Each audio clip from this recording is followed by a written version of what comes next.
Nerd Reactor, roll out. Sam, how's it going? Hi, John. Great. How are you? Good, good. Last time we talked was at that 90s show premiere when they had the arcades and all that.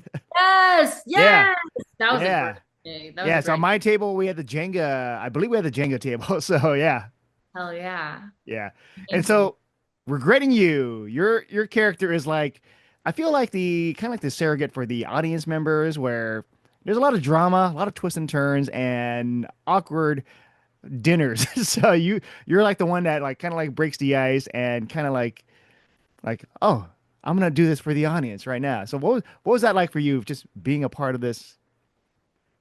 I mean, it was a great. It was such a fun process, and also like to your point, audience member wise, I feel like Lexi felt like an audience member to their drama too.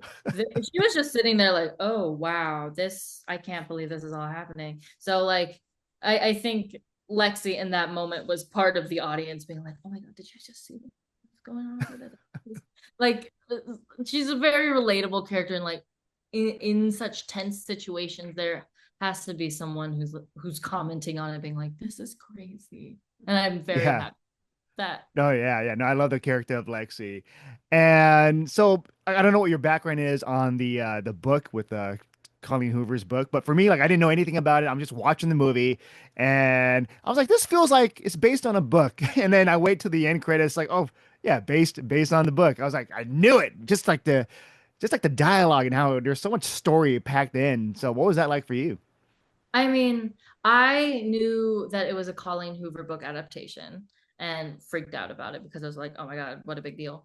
And then when I read it, when I read Lexi's parts in the book, I was like, "Oh, this is such a rich character. Like, she isn't just the funny guy. She's also like she, her mom's not around a lot. She has a lot of she has like three jobs at once. Like, this is such a rich character. How am I going to let that inform my choices in the movie? So it's just kind of like knowing that um she has such a like heavy home life that actually makes for like a lighter person. You know what I mean? Like there are a lot of people that I know who are like have it really hard at home, so the way that they cope outside of that is to be funny, to be fun and light, because that's what they need. So I that was really fun for me to have like a reference point and then be able to like have it inspire me and build off of it.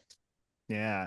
And I think yeah, just like this movie, there's so much I think dark turns and I'm like this is like a lot. But then there's still parts of like as you mentioned, like there is the dark side, but then the comedy side. So what was that like trying to balance that out?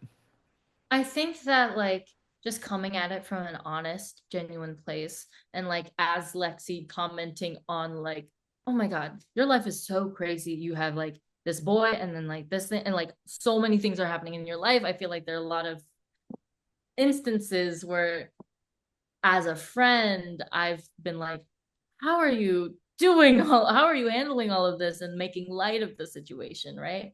I think that balancing um the darkness with comedy is really important in just like a general everyday practice, because life itself is so multi-sided that sometimes you just can't help but laugh at the tragedy that's been happening. Oh yeah, yeah. But that's all the time I have, Sam. But it's a pleasure chatting with you again. Yeah, great seeing you again. I know, yeah. All right. See ya.